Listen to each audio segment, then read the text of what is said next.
先来2张沿途帅照，开启近一旅。哎，别动啊，大哥们！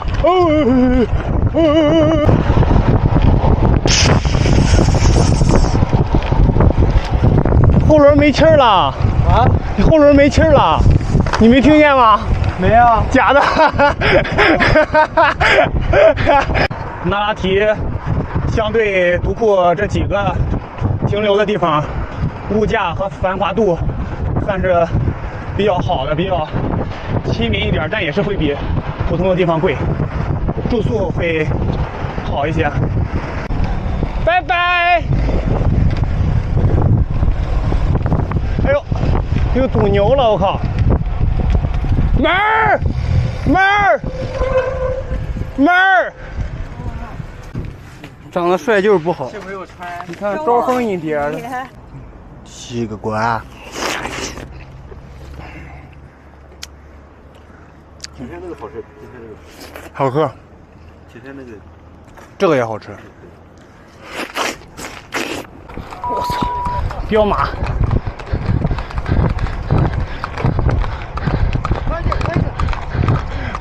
马来炮锋，快看，老鹰，2个老鹰，男爷们儿要捂好自己的裤裆啊！老鹰最喜欢干什么？你们都知道吧？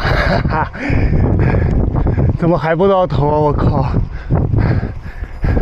现在骑了53公里了，还在上坡，就已经与雪山平齐了。我的双脚已经冻木了。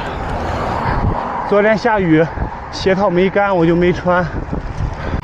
感觉到坡顶了，2700米，1400爬到2700，好像又下雨了。我靠！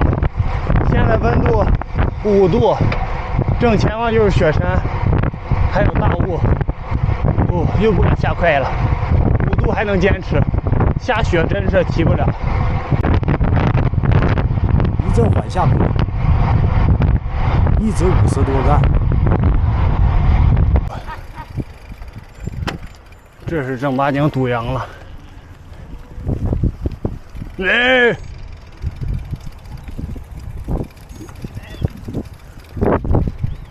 来，黑头羊，据说这个品种很好，具体哪好不告诉你。早嘛，降雨，低温，看那旗子，正顶风。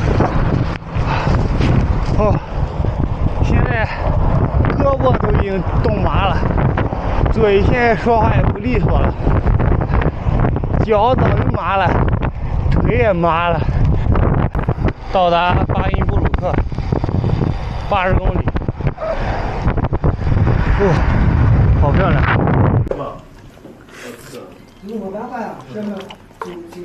好久没喝快乐水。牦牛肉。